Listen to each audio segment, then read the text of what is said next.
Hey there, and welcome back to Best Practice TV, and more importantly, welcome to an episode of What Am I Reading? Now, I've been reading Sell or Be Sold I've had it in my hands. I've been carrying it around with me every day. You can see I've written my name on the top there, Kobe Simmet. I'm from Best Practice TV. I'm your fearless leader here. Sell or Be Sold has been absolutely fantastic. I've been carrying it around for well over 6 months now. You can see I've got all my bookmarks in there. My son's little primary school bookmark that he's made for me for Father's Day. What I want to tell you is that this book has been absolutely excellent. It has got maybe a couple of areas that I did struggle with. I'm not going to say that that's the responsibility of the author, because Grant Cardone has been absolutely fantastic.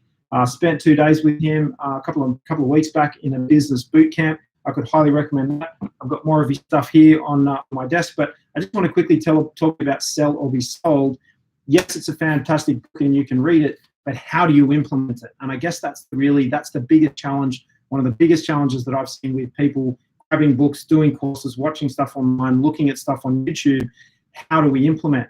What I've done with my sales team here at Best Practice, I've got a team of 5 in the sales team, plus I've got a broader team. I've got another 4 or 5 people in marketing. I've got another 10 people down out working with clients every day. How have we implemented this? Well, the first thing I did was I purchased a copy of this book for my whole team. We've got 20 copies of it. We distribute it. Sometimes there's a few extra copies in some of our videos. You'll see the books over here on my shelf that I'm distributing to our team. We've got some more books coming, which is going to be the next book that we're going to go through and roll out and implement with the team. So the first thing I did in how to implement this was I got a copy for all of my team, and I gave them about 2 or 3 weeks to read it. We also purchased a soft copy of the book that or numbers of soft copies of the book that we made available to some of our remote people that they could read it on their devices. So we helped our team by making the book available. That's the first thing, I guess, is the challenge. However, one small disclaimer, what I found was that some of the people, they don't value things when they're given to them. And I think that with one of the questions, I guess one of the mistakes we made with implementation is that we did buy books for people and gave them to them. They did nothing with them. They took them home, put them on the shelf, didn't do anything. So we needed to create some FOMO, fear of missing out, with some of our team to get them motivated and inspired to read the book. Because really, for some of the people in our business, they're not salespeople. But we want them to, this book is called Sell or Be Sold. And so some of our people that are not in the sales team, I don't want them to get sold on shit.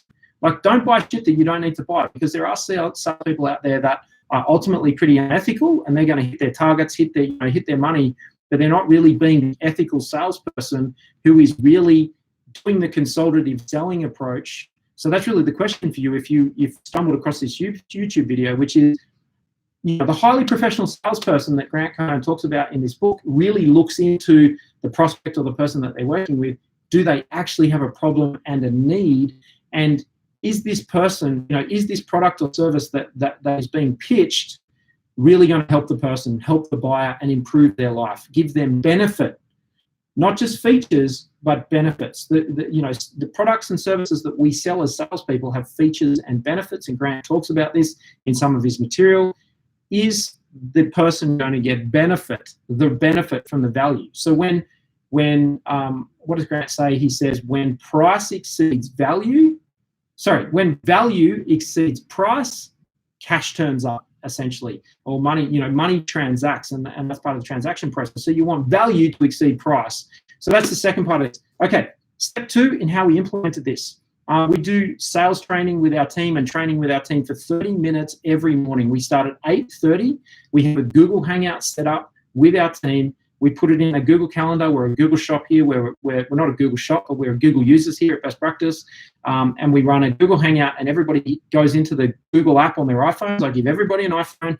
They go into the Google app, the Google Calendar app, and they click join the Hangout every meeting. And so for 30 minutes, we work our way around the team doing training. 2 things happen. Grant Cardone's all about productivity. If you've read the 10X rule, if you're at Sell or Be Sold, it's all about massive action, massive productivity. What we do is we talk about productivity. We say, right, what's our plan for the day? What's our action plan for the day? What's our battle plan for the day? And one of the analogies we've got with some of our team, take a glass like this one's got water in it, but they'll take a glass, they'll put nails or screws in the glass, they'll tip it out on the desk, and they'll count those nails or screws or paper clips back into the glass. So 50, 60, 70, 80, 200 points of activity in a day. productivity. So we each work our way around the group and we say, what's our productivity for the day? What's our plan for the day to do really meaningful work? And the second thing I ask the team to do is pick your favorite part of the book, whether it's a chapter, a word, a line, a phrase, and talk to the team about that. And that's been the magic in terms of implementing this book here at Best Practice, is having the team select their favorite part of the book and then talk to the other members in the team. And that's part of the learning pyramid. I've covered that in some of our other videos here on our YouTube channel. We're utilizing and implementing the learning pyramid to actually help each other with the book. The people that do the talking, the people that do the teaching are the ones that learn the most. Hear me there. Do you agree? The people that do the teaching, the people that are communicating and doing the talking in those presentations daily are the ones that learn the most. So we're going through every morning, and every single person is required to teach the members of the group in the call every morning something new or something they'd like to revise or go over or summarize from the book. And really that's been the secret here to embedding and digesting and absorbing the knowledge from Sell or Be Sold by Grant Cardone. So Grant, well done to you on this particular book. It's been absolutely fantastic.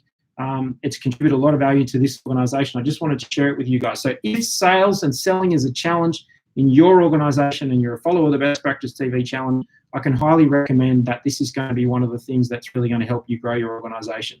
The biggest gap in every organization that we work with here at Best Practice has been this concept. You have to promote. And we get all caught up in analysis of systems and processes and structuring organizations and strategy, and we neglect what is probably the most important thing that organizations miss, which is promote.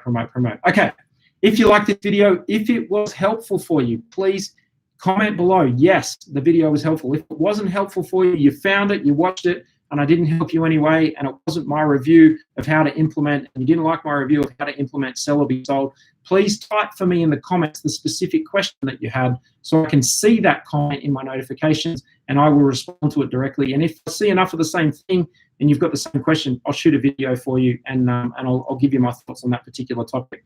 Okay, hit the like button for me to let you know that you've watched the video, and yes, that gives me some data and some feedback and it helps you. And up above, there's a subscribe button. So if you haven't subscribed to the Best Practice TV channel, please hit the subscribe button. And so we get some feedback there on, yes, you're enjoying what we're doing. And that'll give us the motivation that we need and the enthusiasm that we need and the energy that we need to keep producing more of this great content and more of these great book reviews. Okay, thanks very much for watching. And when you hit subscribe and turn on your notifications, you will see me right here next time on Best Practice TV. Bye for now.